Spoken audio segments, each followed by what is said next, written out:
9 फरवरी 2026 को केशव कुंज बस्ती में समिति द्वारा मेन जोशी रोड, करोल बाग, नई दिल्ली में विशाल हिंदू सम्मेलन का भव्य आयोजन किया गया। कार्यक्रम का शुभ आरंभ मां भारती एवं जगजननी के चित्र के समक्ष दीप प्रज्वलन और मंत्रोच्चार के साथ हुआ। सारा वातावरण भक्तिमय नारों और जयकारों से गूंज उठा। सम्मेलन में मुख्य वक्ताओं द्वारा हिंदू समाज की एकता, संस्कृति संरक्षण और राष्ट्र जागरण के विषयों पर ओजस्वी उद्बोधन दिए। वक्ताओं ने समाज को संगठित होकर धर्म और संस्कारों को आगे बढ़ाने का संदेश दिया। कार्यक्रम में देशभक्ति से ओतप्रोत प्रस्तुतियां और सांस्कृतिक झलकियां भी प्रस्तुत की गई। सम्मेलन में बड़ी संख्या में मातृशक्ति, युवा साथियों और क्षेत्रीय नागरिकों की गरिमामयी उपस्थिति रही। सभी ने हिंदू समाज की एकता और जागरण का संकल्प लिया।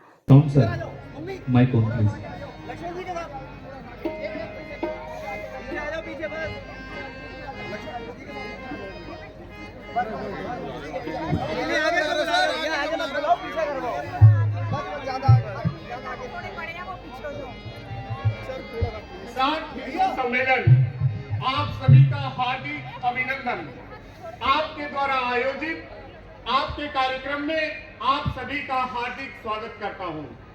हमारे केशव कुंज बस्ती आयोजन समिति के अध्यक्ष श्री चिरंजीव मल्होत्रा जी के आशीर्वाद से ये कार्यक्रम हिंदू सम्मेलन का कार्यक्रम, विराट हिंदू सम्मेलन का कार्यक्रम आज हम यहाँ आयोजित कर रहे हैं। हमारे कार्यक्रमों में परंपरा अनुसार हम सब प्रथम और ऐसी कन्याएं जिनका विवाह किसी कारणवश होने में समस्या आती है तो उनके पंजीकरण काउंटर की भी व्यवस्था है, उनका पंजीकरण करवाएं। हमारे यहाँ पर डॉक्टर भी हैं, डेंटिस्ट हैं और आंखों के इलाज, बीपी, शुगर, ऐसी मेडिकल चेकअप की व्यवस्था की गई है। इसका भी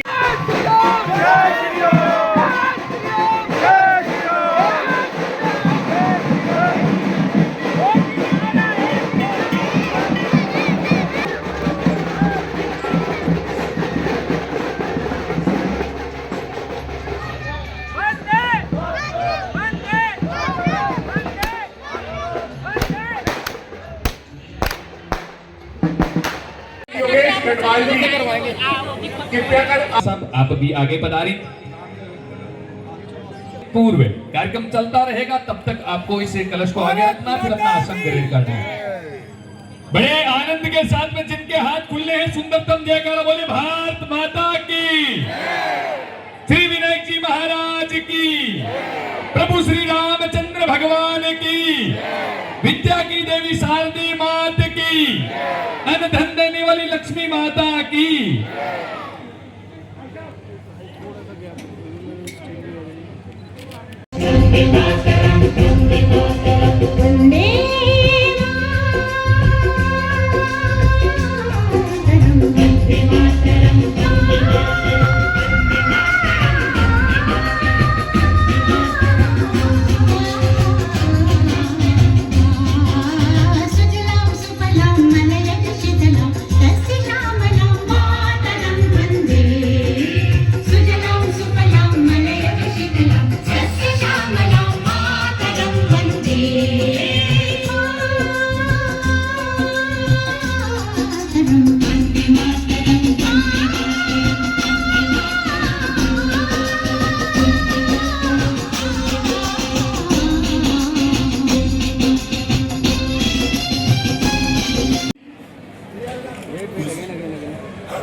महावीर सांगला जी विश्वविख्यात गायक है और विशेष अनुरोध पे समय निकाल के आए, क्योंकि समय नहीं था। हम पूरे आयोजन समिति से आपका स्वागत करते हैं। जयंत जी, जयंत जरा जोरदार तालियां भाई साहब के लिए।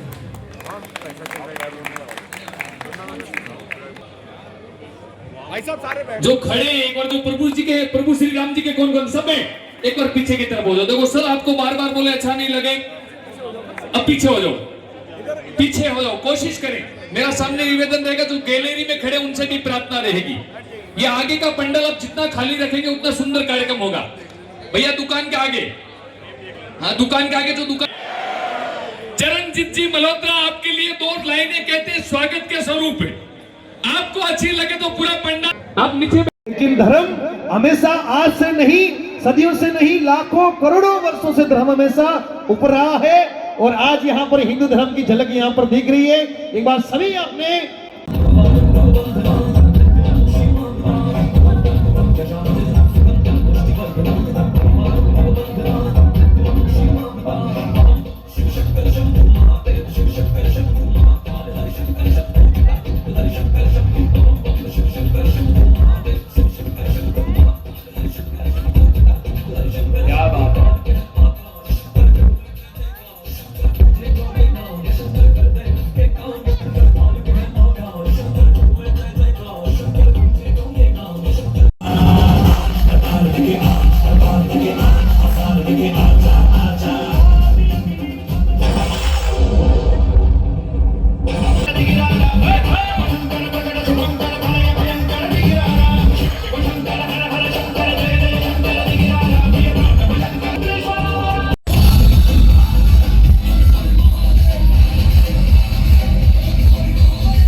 या कुन्देन्दु तुषारहार धवला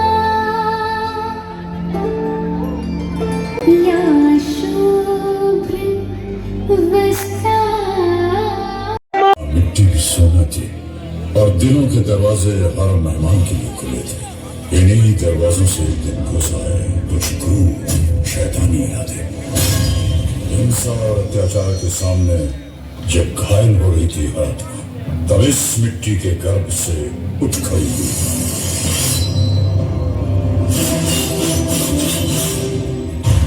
मैं लक्ष्मी पर प्रतिज्ञा करती हूँ, जब तक मेरे शरीर में रक्त है मैं पूर्ण निष्ठा से झांसी की सेवा करूंगी।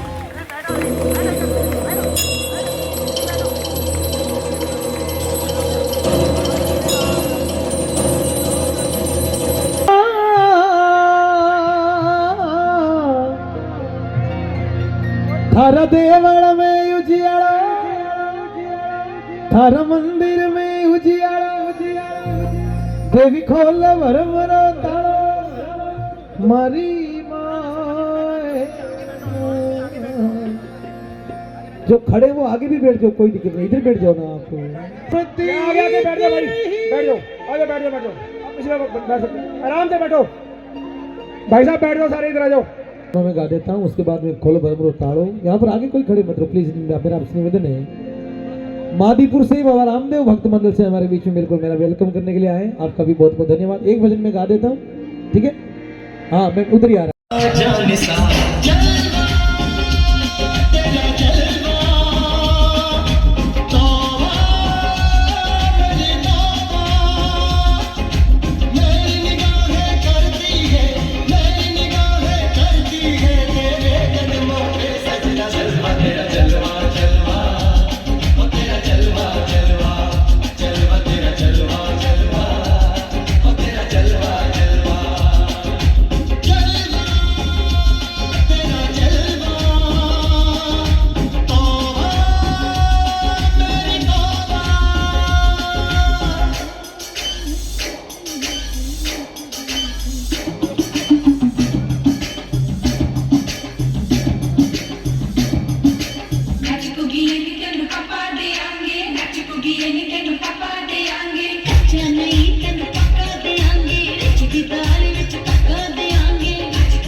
लिया है कि पर्यावरण संरक्षण करेंगे। 1 करोड़ वृक्ष यहाँ बात आती है। अगर परिवार बढ़ रहे हैं, संस्कार बढ़ रहे हैं, जातियाँ बढ़ रही हैं, धर्म बढ़ रहे हैं, तो वहाँ पर्यावरण नहीं रह सकता है। वहाँ ने पर्यावरण का पूरे विश्व को संदेश दिया और आज पर्यावरण की सबसे ज्यादा क्या है, आवश्यकता है। तो वृक्ष खुद भी लगाए। वृक्ष लगाने के पीछे बिजली को बचाना, पानी को बचाना, स्वस्थ हवा मिले, शुद्ध पानी मिले, सुंदर विचार मिले, स्वदेशी भोजन हो और हमारी संस्कृति बचे। ये हिंदू सम्मेलन का, राष्ट्रीय स्वयंसेवक संघ का और परम पूज्य गुरुदेव आचार्य सुशील कुमार जी महाराज का क्या रहा है, लक्ष्य रहा है। तो पर्यावरण संरक्षण करेंगे तो हमारा राष्ट्रीय स्वयंसेवक संघ का शताब्दी वर्ष मनाना क्या होगा, सार्थक होगा। 9 वृक्ष हम खुद लगाएंगे, औरों से लगवाएंगे। अपने जीवन के अंदर आए हैं तो 9 वृक्ष जितनी हर व्यक्ति सांस लेता है तो हम धरती माँ को कुछ अर्पण करेंगे। तो 9 पूरी दुनिया जो है आज सनातन की तरफ आकर्षित हो रही है। यूक्रेन में 6 से 7% लोग सनातन धर्म अपना चुके हैं। रशिया में 6 से 7% लोग सनातन धर्म अपना चुके हैं। अब इतनी दूसरे भी धर्म है कई, लेकिन जो खूबी सनातन धर्म में है, हम सबको गले लगाने वाला पूरी दुनिया में केवल एक धर्म है, वो है सनातन धर्म। और जब हम सनातन धर्म की बात करते हैं तो इसमें हमारा बौद्ध धर्म, हमारा जैन धर्म, हमारा सिख धर्म भी इसी के अंदर आ जाता है। हम इनको अलग नहीं मानते, ये इसी धरती की उपज है। और आप सब, मुझे पक्का यकीन है कि आपके घरों में जब पंडित जी पूजा करवाते हैं या मंदिर में भी पंडित जी पूजा करते हैं तो उसके अंत में कुछ वो बुलवाते हैं सबसे। क्या बुलवाते हैं? धर्म की, अधर्म का, प्राणियों में, विश्व का कार्य करना है और वो है अपने नागरिकों के कर्तव्य का पालन करना। हम सब लोग मिलकर आज यहाँ से संकल्प लेके जाएं कि हम स्वयं आप मिलकर अपने भारत को पुनः विश्व गुरु बनाएंगे। भारत का पुराना वैभव सबके सामने आएगा और वो क्या काम करेगा? वो पूरे विश्व के कल्याण के लिए काम करेगा। सर्वे भवन्तु सुखिना का कार्य करेगा। पुनः आप सभी को आज के इस सुंदर सम्मेलन की बधाई देते हुए जोरदार तालियों से स्वागत करेंगे महान सभी हमारे अतिथिगण। यात्रा पर और शुरू करते हैं इसको वैदिक काल से कि वैदिक काल में हमारे यहाँ पर क्या क्या परिवर्तन हुए, मातृशक्ति ने कैसी अपनी भूमिका रखी। वैदिक काल वो काल का हमारे ग्रंथों का, हमारे उपन्यासों के उस जन्म का, जिसमें हमारे इतिहासकारों ने, हमारे ऋषि मुनियों ने वेदों की रचना करी। क्या आप सबको पता है वेदों की रचना सिर्फ ऋषियों ने नहीं करी, हमारी 26 ऋषिकाएं भी हुई जिन्होंने वेदों की रचना करी, पर ये कभी हमें पढ़ाया नहीं गया।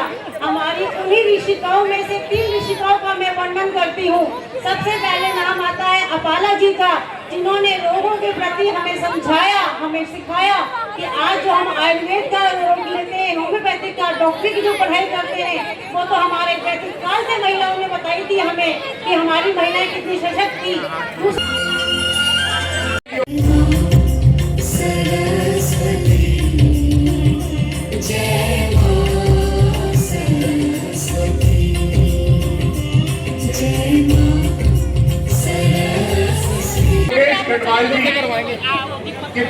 सब आप भी आगे पधारी। पूर्व कार्यक्रम चलता रहेगा, तब तक आपको इसे कलश को आगे रखना, फिर अपना आसन ग्रहण करना है। बड़े आनंद के साथ में जिनके हाथ खुले हैं, सुंदरतम जयकारा बोले भारत माता की, श्री विनायक जी महाराज की, प्रभु श्री रामचंद्र भगवान की, विद्या की देवी शारदी मात की, धन धन देने वाली लक्ष्मी माता की।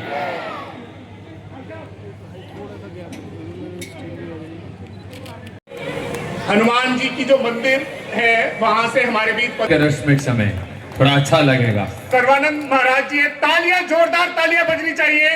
मैं स्वामी पद्म नारायणाचार्य आज एक बात करने आया हूँ कि जहाँ हम आए हैं करोल बाग के अंदर ये जो जेसी रोड है, यहाँ पे हिंदू सम्मेलन किया जा रहा है।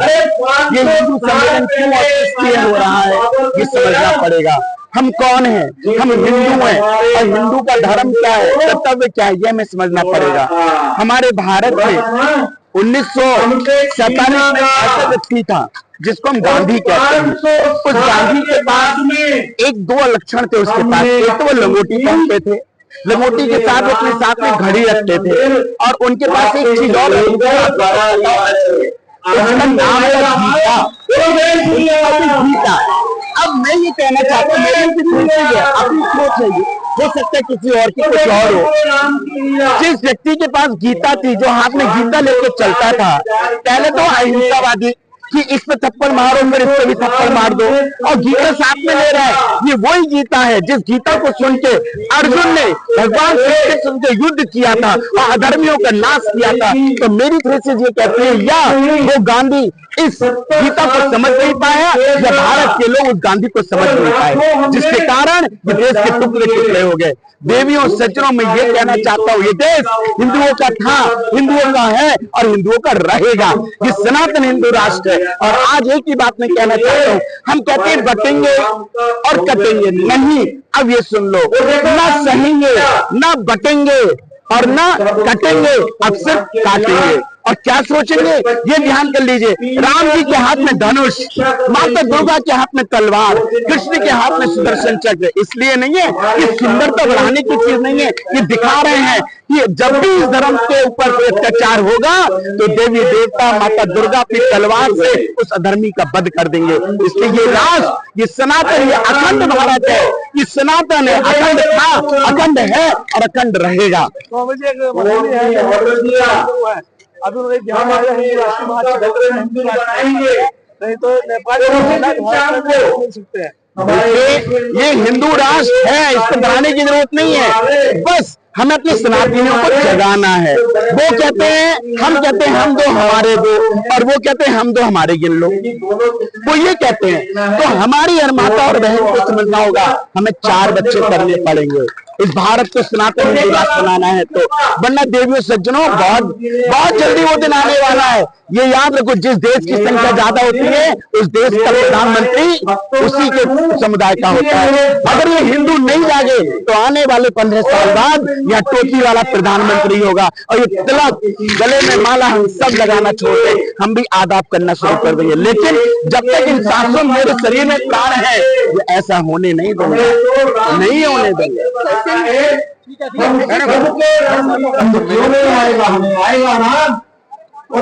ही शुभ मौका है, जोशी रोड पे आज सम्मेलन का आयोजन हो रहा है और बहुत ही भव्य आयोजन हो रहा है। हमारे रिंकू जी वो जो भी काम करते हैं बहुत भव्य करते हैं, और आज इस कार्यक्रम में जो हम मन धन से हर समाज को, हर वर्ग को, पॉलिटिक्स से ऊपर बढ़कर सामाजिक दायरे के अंदर जो है लोगों को यहाँ बुलाया है। तो ये बहुत ही शुभ मौका है। इस कार्यक्रम को लेकर सभी क्षेत्रवासियों को बहुत बहुत लोगों को। सर, आज महासम्मेलन हो रहा है, हिंदू महासम्मेलन, क्या कहेंगे इस अवसर पर, लोगों को क्या संदेश देंगे? देखिए, ये हिंदू विराट सम्मेलन पूरे देश भर में हो रहा है और ये पावन पर्व है हिंदू एकता की, समरसता का। और आप देख सकते हैं हमारी केशव कुंज बस्ती है, ये केशव कुंज बस्ती का कार्यक्रम किया गया है, जिसके अंदर हमने भजन, बच्चों के लिए किताबों की पुस्तकें, जो हम कर सकते हैं समाज को एकत्रित करने के लिए, हमने किया। अलग अलग राज्यों से संत महात्मा भी आए हैं। युवाओं को जो युवाओं के अंदर संस्कार है वो कहीं ना कहीं इस वक्त जो हिंदू समाज के अंदर युवा भूलते जा रहे हैं, उसको लेकर क्या कहेंगे, युवाओं को क्या संदेश देंगे? देखिए, संत समाज तो हमेशा से आशीर्वाद देता है, और जो आज के कुछ युवा भटक रहे हैं और उतनी तेज़ी से ही एक अलग जग रही है हिंदुत्व की दोबारा, मैं ये संदेश दूंगा, नशा मुक्ति से दूर रहें, नशे से दूर रहें, मातृभूमि की रक्षा के लिए आगे हैं, क्योंकि आगे बहुत बड़ा संग्राम होने वाला है। आप देख सकते हैं जिस तरह देश के हालात है, जगह जगह आए दिन घटनाएं देखने को मिलती हैं, पथराव होता है शोभा यात्राओं पे, कभी कुछ। तो आप संगठित रहेंगे, युवा संगठित रहेगा, समर्पित रहेगा, तो अपने देश के लिए, समाज के लिए और अपने परिवार के लिए वो रहेगा अग्रसर। जो सपना लोग देख रहे हैं कि दोबारा से भारत जो है राम राज्य बने और हिंदू राष्ट्र बने, क्या कहेंगे इस अवसर पर? देखिए, भारत तो राम राज्य था, राम राज्य है, राम राज्य रहेगा। ये तो एक बोलने वाले कुछ भी कहते हैं, ये नहीं है, लेकिन राम राज्य था, राम राज्य है, राम राज्य रहेगा। ये हमारे आप जैसे 60-70 साल जीने वाले आदमी इस पर कोई टिप्पणी नहीं कर सकते। सर, आज महासम्मेलन हो रहा है, हिंदू महासम्मेलन, क्या कहेंगे इस अवसर पर? लोगों को क्या संदेश देंगे? देखिए, ये हिंदू विराट सम्मेलन पूरे देश भर में हो रहे हैं और ये पावन पर्व है हिंदू एकता की, समरसता का। और आप देख सकते हैं हमारी केशव कुंज बस्ती है, ये केशव कुंज बस्ती का कार्यक्रम किया गया, जिसके अंदर हमने भजन, बच्चों के लिए किताबों की पुस्तकें, जो हम कर सकते हैं समाज को एकत्रित करने के लिए हमने किया। अलग अलग राज्यों से संत महात्मा भी आए हैं। युवाओं को जो युवाओं के अंदर संस्कार है, वो कहीं ना कहीं इस वक्त जो हिंदू समाज के अंदर युवा भूलते जा रहे हैं, उसको लेकर क्या कहेंगे? युवाओं को क्या संदेश देंगे? देखिए, संत समाज तो हमेशा से आशीर्वाद देता है, और जो आज के कुछ युवा भटक रहे हैं और उतनी तेज़ी से ही एक अलग जग रही है हिंदुत्व की दोबारा, मैं ये संदेश दूंगा, नशा मुक्ति से दूर रहें, नशे से दूर रहें, मातृभूमि की रक्षा के लिए आगे आएँ, क्योंकि आगे बहुत बड़ा संग्राम होने वाला है। आप देख सकते हैं जिस तरह देश के हालात है, जगह जगह आए दिन घटनाएं देखने को मिलती हैं, पथराव होता है शोभा यात्राओं पे, कभी कुछ। तो आप संगठित रहेंगे, युवा संगठित रहेगा, समर्पित रहेगा, तो अपने देश के लिए, समाज के लिए और अपने परिवार के लिए वो रहेगा अग्रसर। जो सपना लोग देख रहे हैं कि दोबारा से भारत जो है राम राज्य बने और हिंदू राष्ट्र बने, क्या कहेंगे इस अवसर पर? देखिए, भारत तो राम राज्य था, राम राज्य है, राम राज्य रहेगा। ये तो एक बोलने वाले कुछ भी कहते हैं, ये नहीं है, लेकिन राम राज्य था, राम राज्य है, राम राज्य रहेगा। ये हमारे आप जैसे 60-70 साल जीने वाले आदमी इस पर कोई टिप्पणी नहीं कर सकते।